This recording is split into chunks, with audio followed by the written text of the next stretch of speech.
ಇನ್ನು ಮುಂದೆ ಈ ರೀತಿ ಉದ್ದಟವನ್ನು ಹೇಳಿಕೆ ಕೊಟ್ಟರೆ ಬೀದಿಗಳು ಬನ್ನಿ ನೋಡೋಂಥ ಸವಾಲಾಕಿದೆ. ಆ ಸವಾಲನ್ನು ಈಗಾಗಲೇ ನಮ್ಮ ಹಿಂದೂ ಸಂಘಟನೆಗಳು ಯುವಕರು ಸ್ವೀಕರಿಸಿ ಬೀದಿಗೆ ಹೋಗಿದ್ದಾರೆ. ಮೊನ್ನೆ ಗಣೇಶನ ಪೊಲೀಸರೇ ವಿಸರ್ಜನೆ ಮಾಡ್ತಾರೆ. ನಾಚುವಲ್ಲಿ ನಿಮಗೆ ಎಲ್ಲ ಕಡೆ ಪ್ಯಾಲೆಸ್ಟೈನ್ ಜ್ವಾಲಿಸ್ತಾರೆ. ಪ್ಯಾಲೆಸ್ಟೈನ್ ಜಿಂದಾಬಾದ್, ಪಾಕಿಸ್ತಾನ್ ಜಿಂದಾಬಾದ್ ಅಂತ ಕೂಗಿದವರಿಗೆ ಮೂಕ ಪ್ರೇಕ್ಷಕರಾಗಿರ್ತಾರೆ ಪೊಲೀಸರು.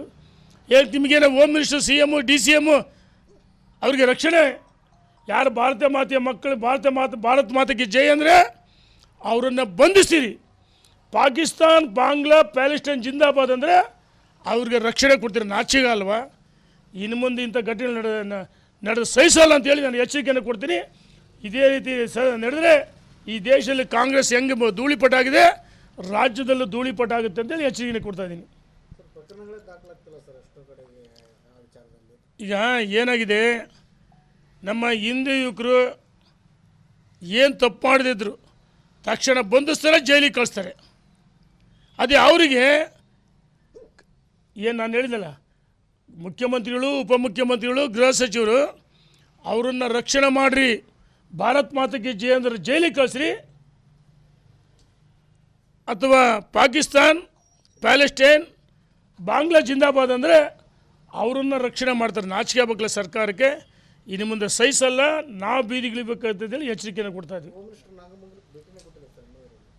ನಾನು ಅದನ್ನೇ ಹೇಳ್ತಿರೋದು. ಅಲ್ಲಿ ಹೋಮ್ ಮಿನಿಸ್ಟರ್ ಈಗ ಹೇಳ್ತಾರೆ, ನಮ್ಮ ಭಾರತೀಯ ಜನತಾ ಪಾರ್ಟಿ ಸತ್ಯ ಸಹೋದರ ಸಮಿತಿ ಹೋಗಿದೆ.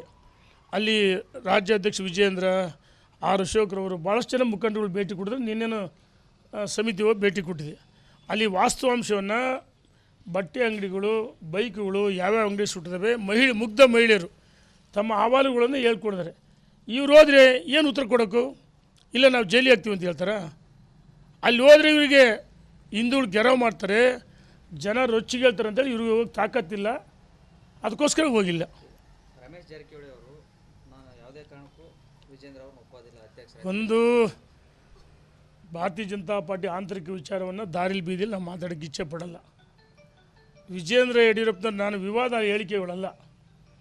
ವಿಜೇಂದ್ರ ಅವ್ರನ್ನ ರಾಜ್ಯ ಅಧ್ಯಕ್ಷರು ಮಾಡಿದ್ದು ನರೇಂದ್ರ ಮೋದಿ, ಅಮಿತ್ ಶಾ, JP ನಡ್ಡಾರವರು, ಭಾರತೀಯ ಜನತಾ ಪಾರ್ಟಿಯ ರಾಷ್ಟ್ರೀಯ ನಾಯಕರು, ರಾಜ್ಯದ ನಾಯಕರು ಚರ್ಚೆ ಮಾಡಿ, ವರಿಷ್ಠರೆಲ್ಲ ಸೇರಿ ಚರ್ಚೆ ಮಾಡಿ, ಸಂಘ ಪರಿವಾರ ಜೊತೆ ಚರ್ಚೆ ಮಾಡಿ, ರಾಜ್ಯ ಅಧ್ಯಕ್ಷ ಮಾಡಿದ ನಂತರ ಇಡೀ ರಾಜ್ಯದ ಉದ್ದಗಲಕ್ಕೆ ಪ್ರವಾಸ ಮಾಡಿ ಪಕ್ಷವನ್ನು ಸಂಘಟನೆ ಮಾಡಿದರೆ, ಭ್ರಷ್ಟಾಚಾರದ ವಿರುದ್ಧ ಹೋರಾಟ ಮಾಡಿದರೆ ಪಾದಯಾತ್ರೆ ಯಶಸ್ವಿಯಾಗಿದೆ.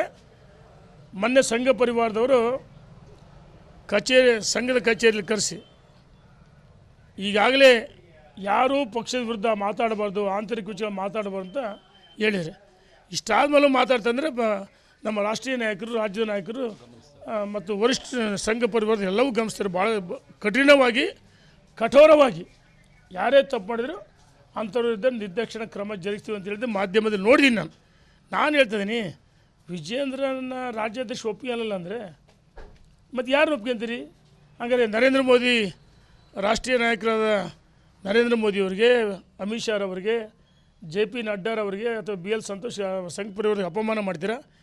ಈಗ ರಾಜೀನಾಮೆ ಕೊಡೋಕ್ಕಲ್ಲ ಅಧ್ಯಕ್ಷರು ಮಾಡಿರೋದು, ಅಥವಾ ಟೀಕೆ ಟಿಪ್ಪಣಿಗಳನ್ನ ಕಾಂಗ್ರೆಸ್ ವಿರುದ್ಧ ಹೋರಾಟಗಳು ಮತ್ತು ಮೌನವಾಗಿದ್ದು ಸಂಘಟನೆ ಮಾಡೋಕ್ಕೂ ಮುಂದೆ ಜಿಲ್ಲಾ ಪಂಚಾಯತಿ, ತಾಲೂಕು ಪಂಚಾಯತಿ, ಮಹಾನಗರ ಪಾಲಿಕೆ, ಸ್ಥಳೀಯ ಸಂಸ್ಥೆಗಳು ಯಾವುದೇ ನಡುವೆ ಚುನಾವಣೆಯಲ್ಲಿ ಗೆಲ್ಲಬೇಕು.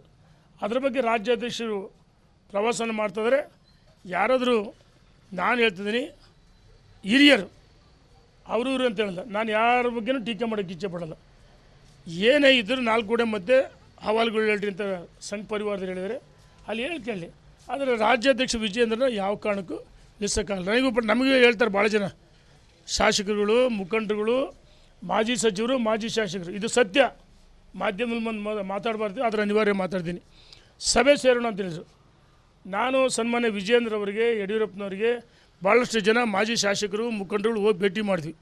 ಈ ರೀತಿ ಗೊಂದಲ ಆಗುತ್ತೆ, ಇದಕ್ಕೆ ಅಂತ್ಯ ಆಡಬೇಕು, ಕಾರ್ಯಕರ್ತರು, ಮುಖಂಡರು ಕಂಡಲ್ಲಿ ನಿಂತಲ್ಲಿ ಪಕ್ಷದ ಈ ರೀತಿ ಸ್ಥಿತಿ ಬರಬಾರ್ದು ಅಂತ ಮಾತಾಡ್ತಾರೆ, ಚರ್ಚೆ ಮಾಡ್ತಾರೆ.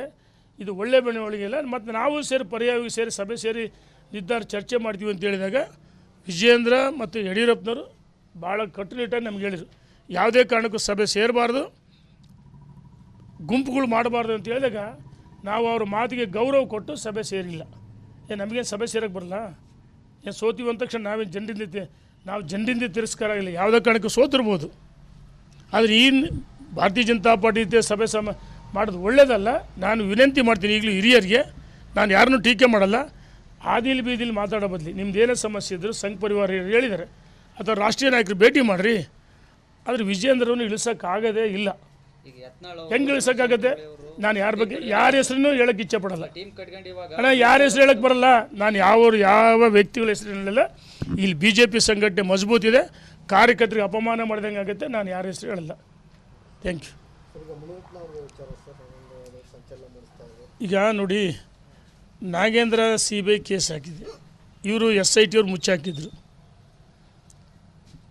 ನಾಗೇಂದ್ರ ದದ್ದಲ್ದು. ED ಅವರು ನಾಗೇಂದ್ರ ಏನೇನಿದೆ ವಿತ್ ಪ್ರೂಫ್ ಹೇಳಿದ್ದಾರೆ. ಯಾದಗಿರಿಲಿ PSI ಪ್ರಕರಣ, ಅಲ್ಲಿ ಶಾಸಕ ಮಗ ಅವನ ಹಿಂಸೆಯಿಂದ PSI ಸಾವಾಯಿತು. ಅವರ ಗರ್ಭಿಣಿ, ತುಂಬ ಗರ್ಭಿಣಿಯ ಧರ್ಮಪತ್ನಿ ಸಾವು ಪ್ರತಿಭಟನೆ ಮಾಡಿ ಅದಾದಮೇಲೆ ಕೇಸ್ ಹಾಕಿದ್ರೆ ಇವತ್ತಿಗೂ ಬಂದಿಲ್ಲ. ಮುನಿರತ್ನ ತಪ್ಪು ಮಾಡಿದರೆ ಸರಿ ಮಾಡಿದರೆ ಸರಿ ನನಗಂತೂ ಗೊತ್ತಿಲ್ಲ. ನಾನು ಅದ್ರ ಬಗ್ಗೆ ಹೆಚ್ಚು ಮಾತಾಡೋಕ್ಕೆ ಇಚ್ಛೆ ಪಡಲ್ಲ, ಚರ್ಚೆ ಮಾಡೋಕ್ಕೆ ಇಚ್ಛೆ ಪಡಲ್ಲ. ಆದರೆ ಏನು ದೂರು ಕೊಡೋದಲ್ಲ, ಈಗ ದೂರು ಕೊಟ್ಟಾದಮೇಲೆ ಪರಿಶೀಲನೆ ಮಾಡಿ ತಪ್ಪೋ ಸರಿ ಪರಿಶೀಲನೆ ಮಾಡಿ FIR ಹಾಕಿ ಬಂಧಿಸ್ಬೇಕೇ ವಿನಃ ಏಕಾಏಕಿ ಬಂಧಿಸಿದರೆ ಸರ್ಕಾರ ಏಕಪಕ್ಷವಾಗಿ ತೀರ್ಮಾನ ತೆಗೆದ್ರೆ ಇದು ಒಳ್ಳೆಯದಲ್ಲ ಅಂತ ಹೇಳಕ್ಕೆ ಇಚ್ಛೆ ಪಡ್ತೀನಿ. ಅದು ನಾಗೇಂದ್ರ ವಿಚಾರದಲ್ಲಿ ಏನು ನಡ್ಕೊಂಡ್ರಿ, ಅದು ಯಾದಗಿರಿ PSI ಏನು ನಡ್ಕೊಂಡ್ರಿ ಹಂಗಂತೇಳಿ ನಾನೇನು ಮುನಿರತ್ನ ಸರಿ ಅಂತ ಹೇಳಕ್ಕೆ ಬರಲ್ಲ, ತಪ್ಪು ಅಂತ ಹೇಳಕ್ಕೆ ಬರಲ್ಲ. ನನಗೆ ಮಾಹಿತಿ ಇಲ್ಲ. ಅದನ್ನು ಪೊಲೀಸ್ ಇಲಾಖೆ ತನಿಖೆ ಮಾಡಿ ಕ್ರಮ ಜರುಗಿಸಲಿ. ತಪ್ಪು ಮಾಡಿದ್ರಿ ಅದ್ರ ಬದಲಾಗಿ ಇವರು ಹೋಗಿ ಅವರೇನು ತಪ್ಪಿಸ್ಕೊಂಡು ಹೋಗಿದ್ರಾ? ಒಬ್ಬ ಮಾಜಿ ಸಚಿವ, ಒಬ್ಬರು ಶಾಸಕರ ಇವ್ರಿಂದ ಎಸ್ಕೇಪ್ ಆಗಿದ್ರಾ? ಅವರು ತಿರುಪತಿ ದೇವ್ರ ದರ್ಶನ ಕೊಟ್ಟಿದ್ರು. ಅಲ್ಲಿ ಹೋಗಿ ಇವರು ಬಂಧಿಸಿ ಏನೋ ದೊಡ್ಡ ಇದು ಮಾಡ್ತಾರೆ. ಇದು ರಾಜಕೀಯ ದ್ವೇಷ ಅಂತ ಹೇಳಕ್ಕೆ ಇಚ್ಛೆಪಡ್ತೀನಿ. Thank you. ಅಣ್ಣ, ರಾಹುಲ್ ಗಾಂಧಿ ಒಬ್ಬ ಬಚ್ಚ ಪಪ್ಪು, ಅವ್ರ ಪಕ್ಷರು ನಗ್ತಾರೆ. ವಿದೇಶಿ ನೆರವಲ್ಲಿ ಅಮೇರಿಕದಲ್ಲಿ ಭಾರತವನ್ನು ಅವಮಾನ ಮಾಡ್ತಾರೆ ಮತ್ತು ಚುನಾವಣೆ ನ್ಯಾಯಸಮ್ಮತ ನಡೆದಲ್ಲ ಚುನಾವಣೆ ಅಧಿಕಾರಿಗಳ ಬಗ್ಗೆ ಮಾತಾಡ್ತಾರೆ ಮತ್ತು ಈ ದೇಶದ ಸಂವಿಧಾನ ಕಾನೂನನ್ನು ಅಪಮಾನ ಮಾಡ್ತಾರೆ. ಇದು ಭಾರತೀಯರಿಗೆ, ಭಾರತ ಮಾತೆಗೆ ಮಾಡಿದಂಥ ಅಪಮಾನ. ಏನೇ ಇದ್ದರೂ ಇಲ್ಲಿ ದೇಶದಲ್ಲಿ ಚರ್ಚೆ ಮಾಡಲಿ, ವಿದೇಶದಲ್ಲೇ ಚರ್ಚೆ ಮಾಡೋ ಅವಶ್ಯಕತೆ ಇತ್ತು. ವಿದ್ಯಾರ್ಥಿಗಳ ಸಂವಾದದಲ್ಲಿ ಇದನ್ನು ನಾವು ತೀವ್ರವಾಗಿ ಖಂಡಿಸ್ತೀವಿ. Thank you. ಸಾಕು ಅಣ್ಣ, ಏನಾಗಿದೆ ಇವತ್ತು ನಾವು ಪ್ರತಿಭಟನೆ ಮಾಡ್ತಾಯಿದ್ವಿ. ಆ ಮುಖ್ಯಮಂತ್ರಿ ಕುರ್ಚಿ ಮೇಲೆ ಟವಲ್ ಹಾಕ್ಯಂದ್ರೆ ನಾನು ಈ ಪ್ರತಿ ದಿವಸ ಹೇಳಿಕೆ ಕೊಡ್ತಾಯಿದ್ದಾರೆ. ಇವ್ರಿಗೆ ರಾಜ್ಯದ ಅಭಿವೃದ್ಧಿ ಬೇಕಾಗಿಲ್ಲ. ಒಂದು ಕಡೆ ಭ್ರಷ್ಟಾಚಾರ, ಇನ್ನೊಂದು ಕಡೆ ಅಭಿವೃದ್ಧಿ ವಿರೋಧಿ ಸರ್ಕಾರ, ಕೊಟ್ಟ ಭರವಸೆಗಳು ಈಡೇರಿಸಿಲ್ಲ. ಹಂಗಾಗಿ ಬೇರೆ ಬೇರೆ ವಿಷಯಾಂತರ ಮಾಡೋಕ್ಕೋಸ್ಕರ ಮೊನ್ನೆ ಈ ಸಂವಿಧಾನದ ಅಂತಾರಾಷ್ಟ್ರೀಯ ಪ್ರಜಾಪ್ರಭುತ್ವ ದಿವಸ ಮಾನವ ಸರಪಳಿ ಮಾಡಿದರು. ಇವರು ಪ್ರಕರಣಗಳನ್ನು, ಇವರು ಭ್ರಷ್ಟಾಚಾರವನ್ನು ಮರೆಮಾಚಲು ಅಂತ ಮಾನವ ಸರಪಳಿ ಮಾಡಿದರು. ಆ ಮಕ್ಕಳಿಗೆ ಊಟ ಇಲ್ಲ, ಉಪಹಾರ ಇಲ್ಲ, ನೀರಿಲ್ಲ. ಸುಡು ಬಿಸಿಲಲ್ಲಿ ಎಷ್ಟೋ ಜನ ಮಕ್ಕಳು ತಲೆ ತಿರುಗಿ ಬಿದ್ದರು. ಇವರಿಗೆ ಅಭಿವೃದ್ಧಿ ಮಾಡೋಕ್ಕೆ ಸಮಯ ಇಲ್ಲ, ಇಂಥವು ಮಾಡೋಕ್ಕೆ ಹೊಂಟಿದ್ದಾರೆ, ವಿಷಯಾಂತರ ಮಾಡ್ತಾರೆ. ನಾನು ಹೇಳ್ತಿದ್ದೀನಿ, ನಿಮಗೆ ಜನ ಅವಕಾಶ ಕೊಡ್ತಾರೆ. 1.5 ವರ್ಷ ಆದ ಅಧಿಕಾರಕ್ಕೆ ಬಂದು, ಕೊನೆ 6 ತಿಂಗಳು ಔಟ್ ಗೋಯಿಂಗ್, 2 ವರ್ಷ ಆಗುತ್ತೆ, ಇನ್ನು 3 ವರ್ಷ. ಆದರೆ ಈ 3 ವರ್ಷ ಒಳಗೆ ಸರ್ಕಾರ ಇರುತ್ತೆ. ಯಾಕಂದರೆ ಅವ್ರು ನೋಡಿದರೆ ವಾತಾವರಣ ನಡವಳಿಕೆ ನೋಡಿದರೆ ಸರ್ಕಾರ ಪತನ ಆಗ್ಬೋದು ಅನಿಸುತ್ತೆ. ಧನ್ಯವಾದಗಳು.